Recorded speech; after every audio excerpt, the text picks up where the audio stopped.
And this is his take us the rest of the way fight.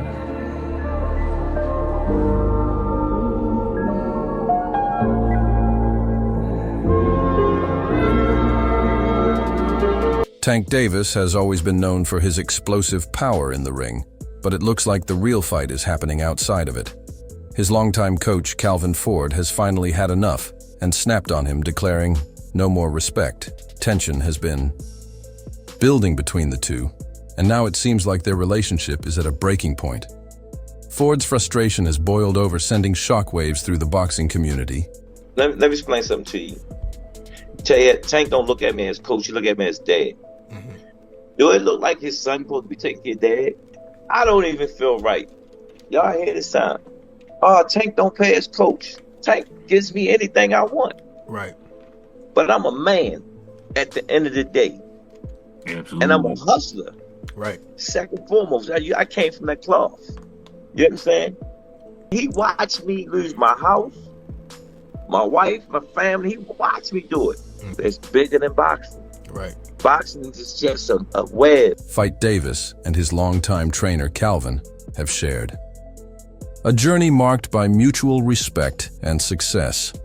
However, recent developments suggest that their relationship may be experiencing strain. Reports in IND that Ford has expressed frustration towards Davis, signaling potential discord within their camp. And he came in the corner at the 6th round and said, "My hand is hurting." If you look at the tape, I said, "Man, I don't want to hear that. Fight through it." And he done it. Y'all got to give this young man his props.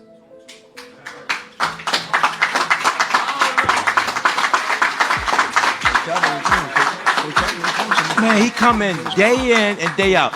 And you hear him keep saying, he fight who they put in front of him. And we don't turn down nothing but our callers.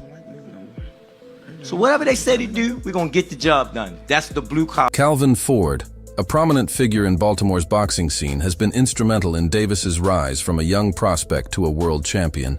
Their relationship extends beyond the typical trainer-fighter dynamic, with Ford serving as a mentor and father figure to Davis. This bond has been a cornerstone of Davis's career, providing stability and guidance, both inside and outside the ring. Tank was the first one in the gym, the last one out the gym. Tank used to sit on the ring like this and watch me train him. How old is he at this point? He was like 7, 8. Okay. A lot of stuff that I was giving my son was giving it to Tank. So it was a perfect fit. Tank was like the family, you know what I'm saying? And he used to sit at the table because I had another kid named Ramon Manning. He liked to play with them guns, you know what I'm saying? And when I lost him, I was hurt because that was my first time losing a fighter that you put so much into. Remember, I said, "Tank, my money running out." And he just looked at me and said, "Believe in me, coach.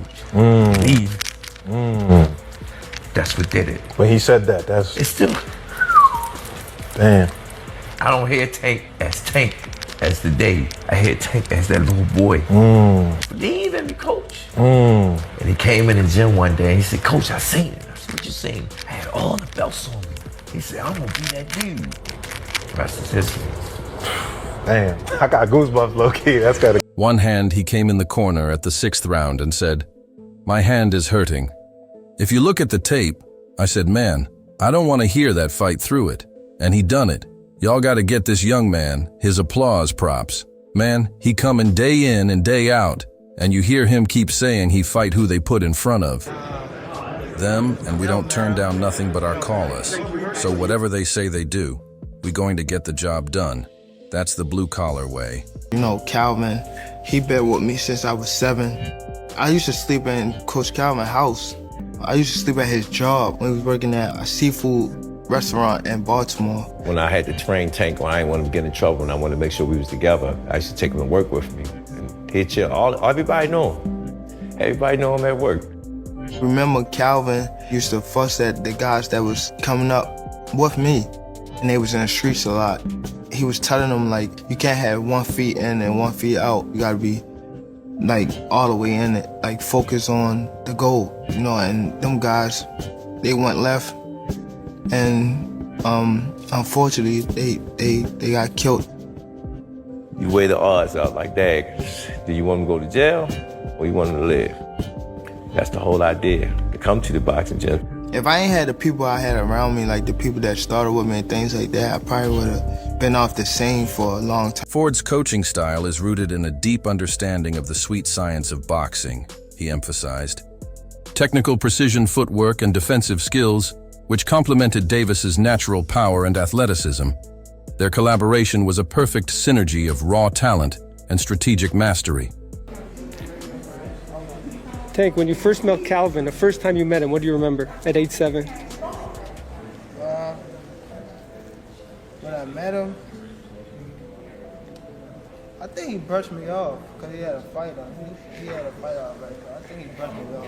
He was a baby. I was a baby. He was a baby. No, but guess what? When he got around me, how did that treat you? Yeah. He used to be in the gym, and man, I still hear his screaming voice in my head. Yeah, we was all kids. Like everybody that came up with us, that still with us. We came up as kids. Coach Kenny been around. Calvin Ford has a pivotal figure in Davis's career, has played a significant role in navigating the boxer through both his professional and personal challenges as Davis's longtime trainer. Ford has been instrumental in shaping Davis into a top-tier fighter. Ford's involvement extends beyond training. He acts as a mentor and advisor, helping Davis manage his relationship with high-profile figures like Floyd Mayweather. So he's been detained, he's been arrested, and he's been in jail ever since. And you hear his partner, longtime partner, training partner, and his assistant trainer, Coach Kenny Ellis, and his fighters, you know, they keep saying free Coach Calvin, so on and so forth.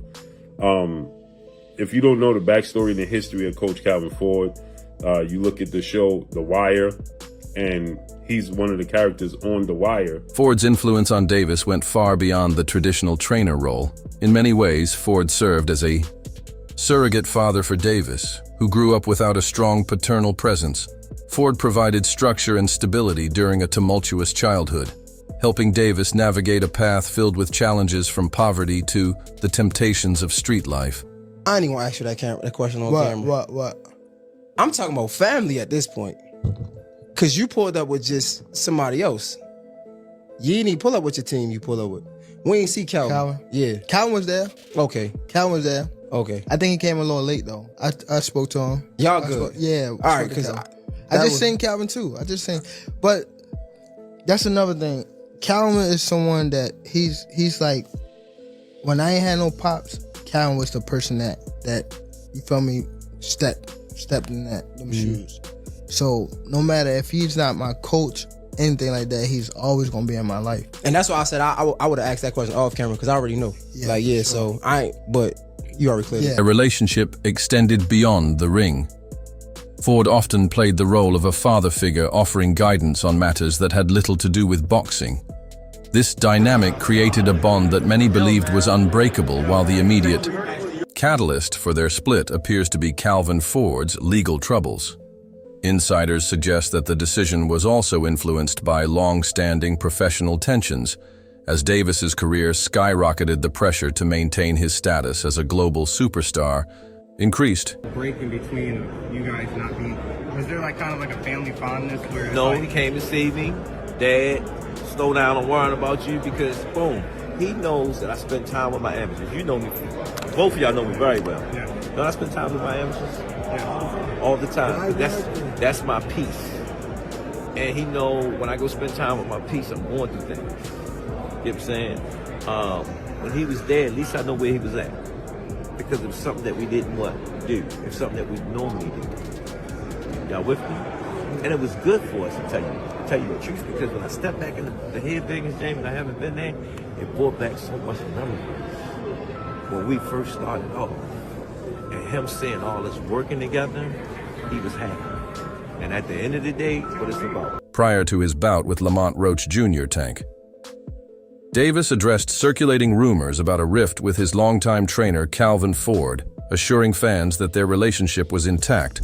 However, during the fight, an incident occurred where Davis was heard shouting at Ford, suggesting underlying tensions might still exist. At DC, they call me Mo. Calvin is Calvin. You know what I mean? I got Calvin tatted on me. Calvin ain't going nowhere. Y'all don't even know Calvin for CCO. I know Calvin, you know what I mean? Y'all don't know. Calvin is Pops. He ain't going nowhere. I got that nigga tatted on me. Life. Loyalty over everything. So just, you know?